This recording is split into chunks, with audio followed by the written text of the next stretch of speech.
you who don't know, I'm Jerome Meadows, founder and director of this here institution, of what is happening. And I'm delighted that you all are here, and I'm super excited about what's in the gallery. And I see these ships floating up and down the river and never imagined that one of them was going to burst into my space. But it is Waters Avenue, so all kinds of magical things can happen. So I'm going to function as a minimum moderator. The main event is the conversation between our featured guests. And so let me just give you a little background of who these folks are. Christopher E. Nietzsche is our exhibiting artist, and this is his resume, so you'll forgive me for not going through it. But to give you the basics, his education, MFA, University of New Mexico, Studio Arts and Sculpture, MA, Northern Illinois University, Studio Arts Sculpture, BFA, Northern Illinois University, Painting and Drawing. He's currently Professor of Foundation Studies in Sculpture at SCAD since 2006. Prior to that, Assistant Professor of Art, Sculpture Program Coordinator, Keene State College, Keene, New Hampshire. And that was 2002 to 2006. And before that, Instructor, Sculpture and Art History Program Coordinator, Arapahoe Community College, Littleton, Colorado, 1997 to 2002. He's had numerous solo and two-person shows, the best of which is in that gallery right there. Although it's similar to the one that he did in Spartan Museum. And I was delighted when I caught wind of that, saw what he had done with that, and he expressed an interest in doing something like that here. Yeah, it was very, very exciting. And also very excited to have Marcus Kinney back in the house. It's been too long. Marcus was born and raised in rural Louisiana and lives and works in Savannah now. He earned his MFA degree in photography from SCAD. He works in many mediums, including sculpture, painting, and photography. And I'm assuming most of you know Marcus, or at least know of his work. He has exhibited in museums, institutions, galleries, and art fairs internationally, including Tel Aviv, Paris, London, Montreal, New York, Boston, Chicago, Kansas City, St. Louis, Minneapolis, Miami, and Portland. That's pretty much the entire United States. And some jet lag in there too. Yes. His work has been featured and reviewed in Art in America, New American Painting, Art Papers, New York Times, Boston Globe, Art Voices, Atlanta Journal-Constitution, New York Art Magazine, and Art News.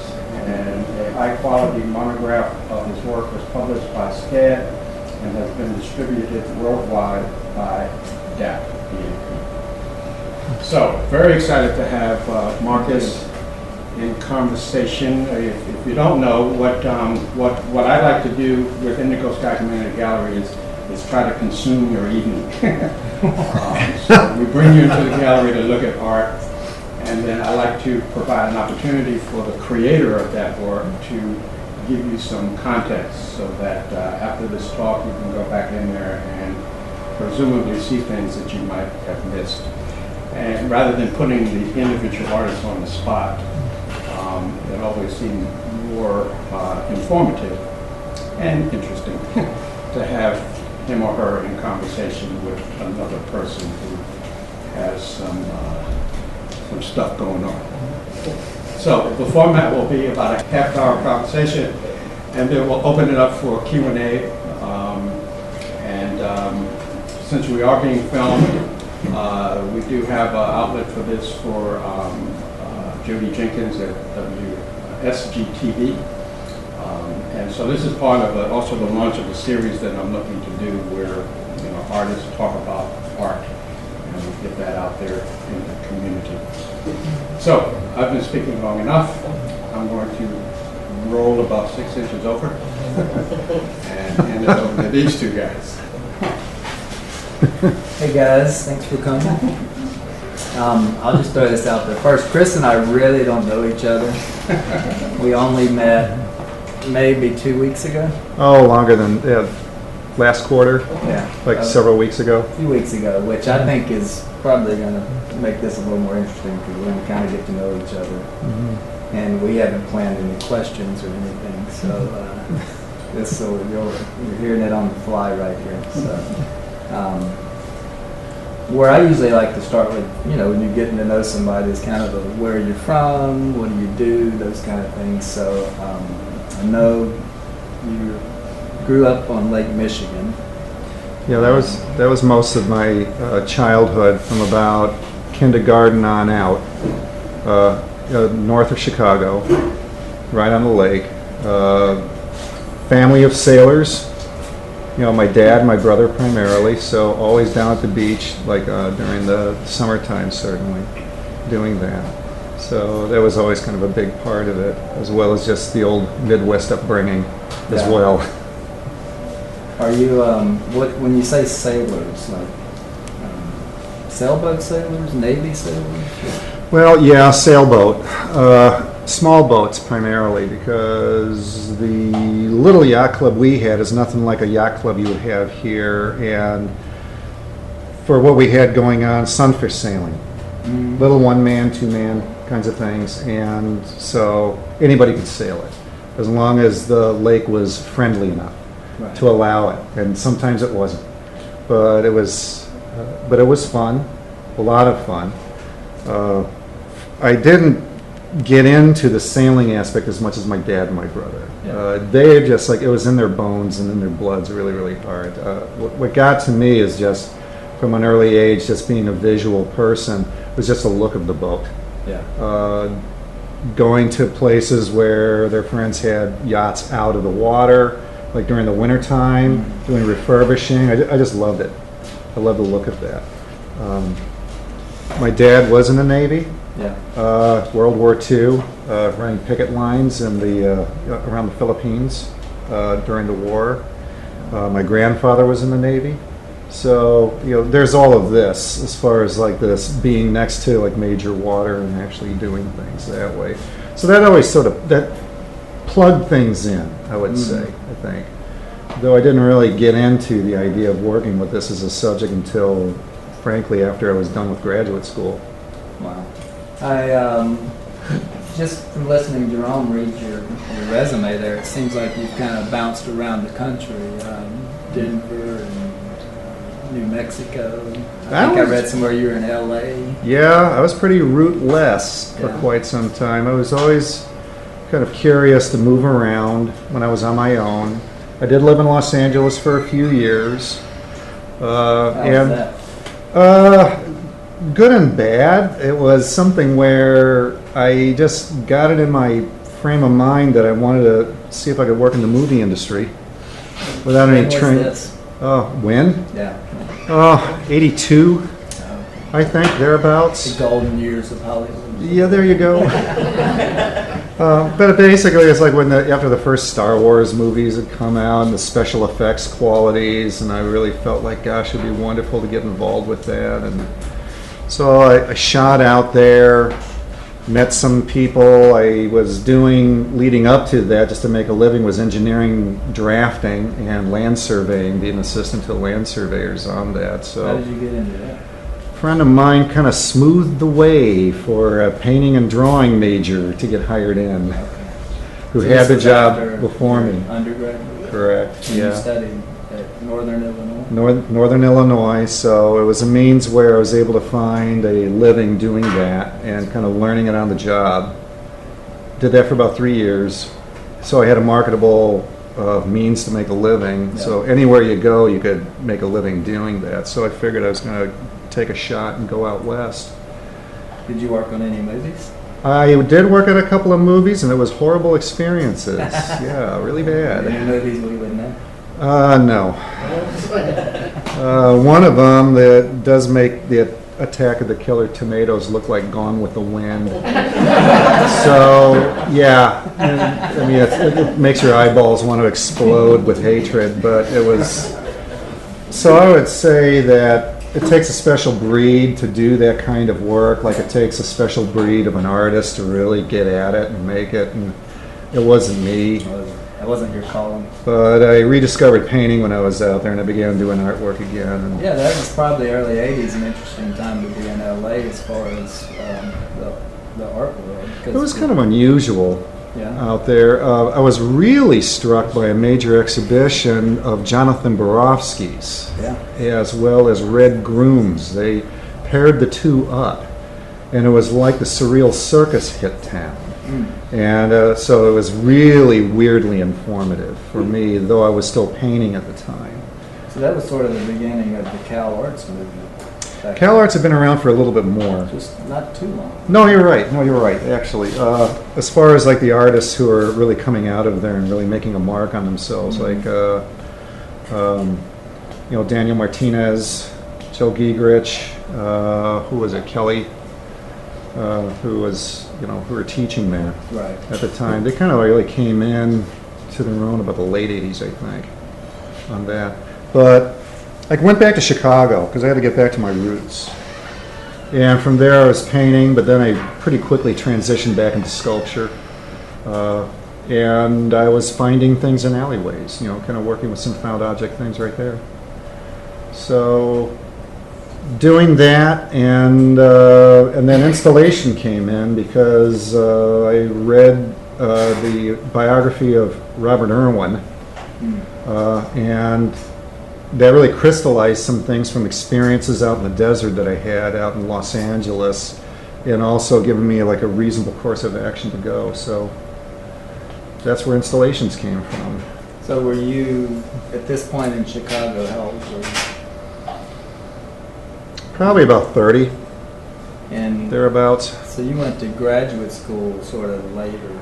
I did. How was that experience, being sort of an older graduate student? Well, the way I was seeing it is that I was taking some graduate classes, but I didn't matriculate into it because I didn't feel ready. Yeah. That I didn't really have a voice. I didn't have something I wanted to say. I had too many curiosities tearing me away from that, the artistic pursuits, thus LA, as far as going out there. And when I began getting into installation art, which were radically different than what's in here right now, by the way, it really gave me real purpose. Mm-hmm. And also the way I felt is like something I could give back to the field. And at the same time, I've always had this interest in wanting to teach. So that was also another tack that I was really considering on that. So I created like, I stopped building things entirely, and through kind of the ethos of Robert Irwin, who's the godfather of the light and space movement out in the Southern California, I began doing work that was reactive to light and space, and built what my chair of my MA committee said was the cheapest graduate show he had ever experienced because it was made of transparent monofilament fish line Nice. for most of it. So I probably spent like all of like $90 on materials, creating these kind of site responsive qualities. So, and I was still interested in doing that, so that's when I went down to New Mexico. It was like to continue with an MFA where the light is, and so that's when I. So did you find your work, well, Chicago's a pretty big city, You bet it is. and then going into New Mexico, did things sort of change for you? It really did.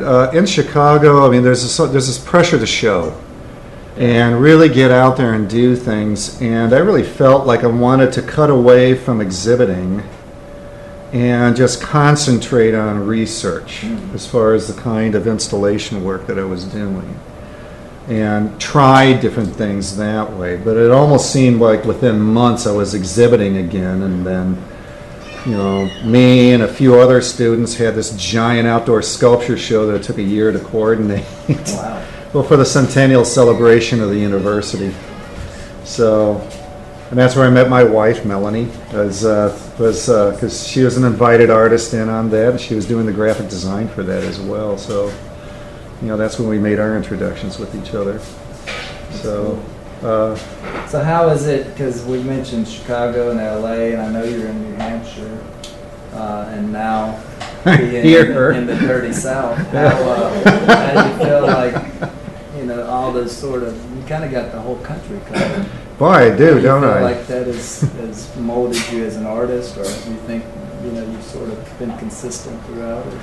No, it has very much molded me as an artist. I've been quite reactive for the most part to the different places I've lived. Mm-hmm. Some of it had to do with like finding materials, finding like ways and pursuits and rationales for a number of the works. As far as being at a location to have more of like a literal imprint on me, I really don't feel I had that so much.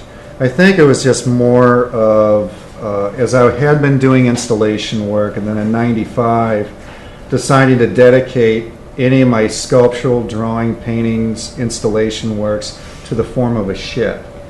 That it was a matter of like, what am I going to make it out of, where I'm going to find it, the kind of materials that I was interested in. So I think as far as like, it was more like the indigenous qualities of materials on site. Right. So Locations. The materials in New Mexico are different than, these are like the old Victorian house boards. There you go. That you would find in Savannah, not necessarily in New Mexico. What kind of materials were you working with in the desert? Well, that was, we were living out about a mile and a half above sea level in the San Mateo mountain range in western New Mexico. Wow. That was our first house. Hell of a view. Yeah. And not a lot of castaway materials up there, though. no, but I was still kind of on the ethos of Robert Irwin, where like you work with the site. Yeah. And what was available there. So I was making things, because we had about 6 acres of land of high desert scrub.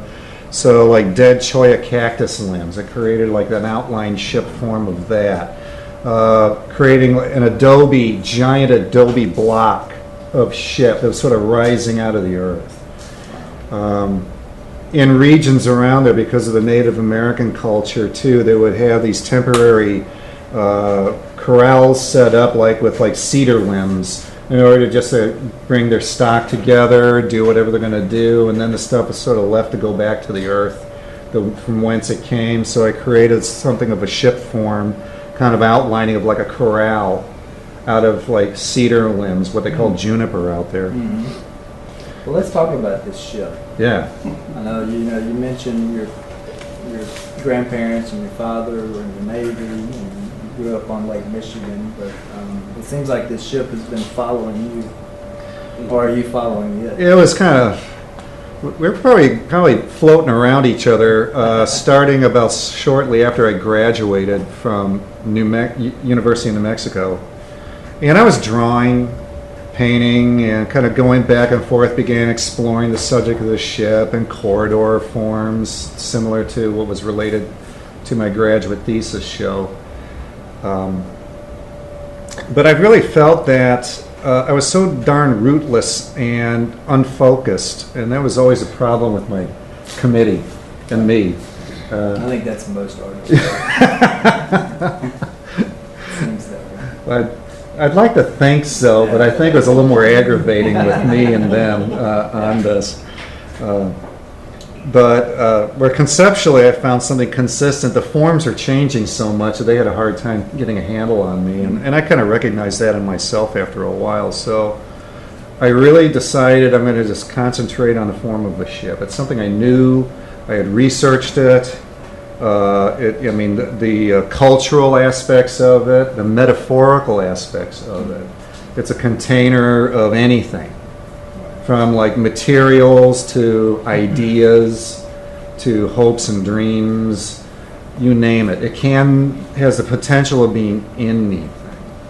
So it just seemed extremely rich for me. And just coming from my family background, there was a really nice, elegant way of plugging in that. Not in a literal sense, but just in a metaphorical sense, I felt. So away I went. Right. Now, I know you said you didn't have any interest as a child in sailing, but Not is a great this deal, something no. that you have come to? Well, I came to grips with it in my own way. Yeah. Yeah, just like they're out on the water doing it. I'm in my studio and in galleries doing it my way. Right. But you don't sail now. I haven't, but I will. Yeah.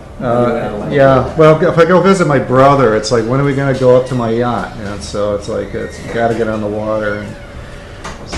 And I have a lot of fun being out on the water. It just isn't something that's really so deeply in my bones to do it. Yeah. Well, I noticed in a few pictures I saw you had created a ship in the desert. And it looked like it was just sort of the bones of the ship. Yeah, that was from my Desert Ship series, which was the Corralwood ship. Okay. Yeah. So, and that was the one of the starting points of it. And this was around 95. We moved to Denver in the fall of 95 because, the only work you could get out there was in the prison industry, and it's not the most fulfilling. Right. So, and also we were kind of isolated out there too. We're more like city folks, so we really wanted to plug into someplace, and Denver became the place to go to. And while we were visiting, looking for a place to live, looking for work, I talked to a new little gallery. They said, yeah, we can give you a show in the spring. But I didn't know what to make it out of. I didn't have a studio, and I didn't have any place to do it. But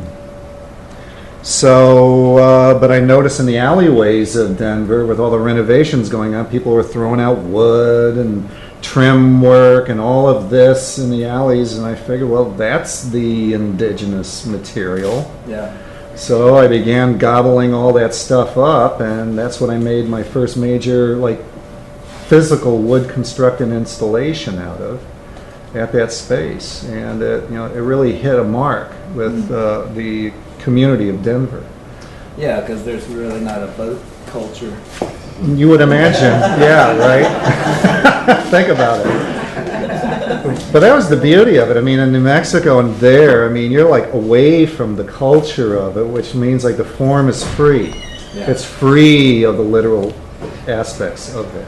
Right. And so, frankly, I could do anything I want with it. Mm-hmm.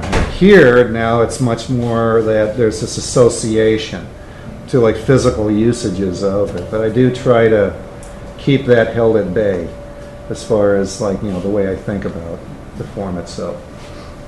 How large of these? I know you've done several. What's the largest ones you've made? The largest one was at the University of Wyoming Art Museum. It was a V-formed piece that you could walk in through. The thing was a total of 70 feet long, 35 on a section. And the work that was up in the Spartanburg Art Museum this last fall through the winter was 50 feet. Wow. Made out of similar materials? Made out of similar materials. The basic framing from the Spartanburg show that constructed the bow section is there. And it is reconfigured for the purposes in order to conform it to this space, narrowing it up, angling it out. So that way it would impact the space appropriately. I got to survey the space. Yeah. It's that surveyor thing still inside me. So that is important. And this piece is made sort of specifically for It's this. very specific. It was basically one where I felt I'm not kind of recreating the same kind of a thing over and over. This is it just happened that way. Yeah. For here. But for when I go on site to check these things out, I really have to think hard about, well, what can I do with this space? Because I like to create an affecting space. I like to work the space.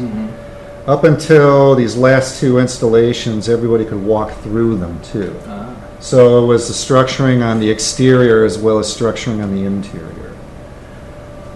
It'd been a number of years since I've actually built a large-scale installation. So when Spartanburg came along, I decided to address it in an entirely different kind of a manner, where you're on the outside and your participation is voyeuristic, where you got to look through the interiors and see what I'm offering for you to try to capture what's happening.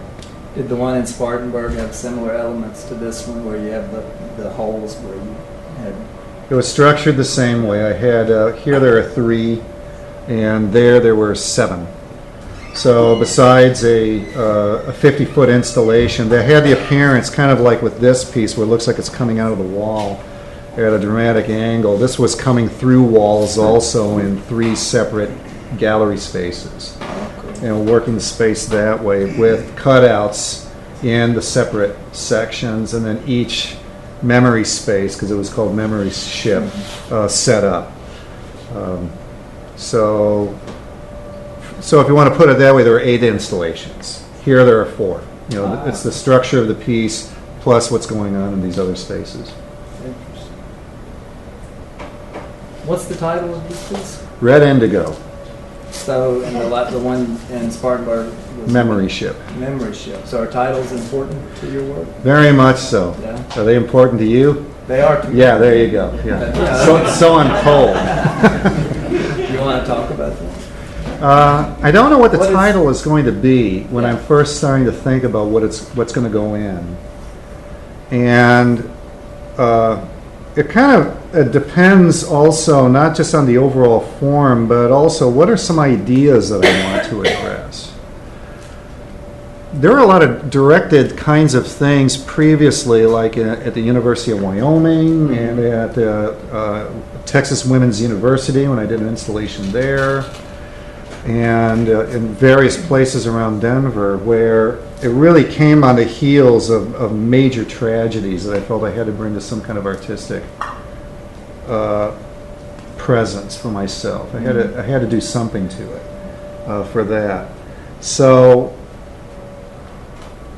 for those, not that I was trying to literalize something that happened, but I wanted to just think about it in other kind of more open-ended and metaphorical sensibilities so people could kind of get into the same mental space. For this work, as well as the one that was in Spartanburg, it is a bit more personal. As far as, like, I am 57 years old, so I've been around for a while. 57 or 58? 57, right? Something like that? I know, it's like the early, it's like, it's happened a while. But it's a matter of just looking back and just, generational histories and what has been happening with family. My mother and father passed away over the last few years. So, and just sort of thinking through that and some like family remembrances, photographs, experiences, and kind of bringing some of these to bear, but in really open-ended manners, because I didn't want to just make it about, it's about me. Oh, look, he's like this kind of a kid and doing this at this age. It's more about just, these are vignettes, they're clues, and I want people just to take a look at them, think about the materials, what's there, how are they configured, why are they these things being put together in these odd manners, and is there some semblance of thoughts that come out of that, and see if you can get your own sense of poetics, from this. So I can't answer any direct question like, what does that mean? Yeah. So don't ask me any questions. What does that mean? You're not going to get an answer. What about the stick with the nails in it? What does that mean? I was thinking about you, pal. Or the other question the artists get, how long did it take? Right. Long enough. Just long enough to make it right.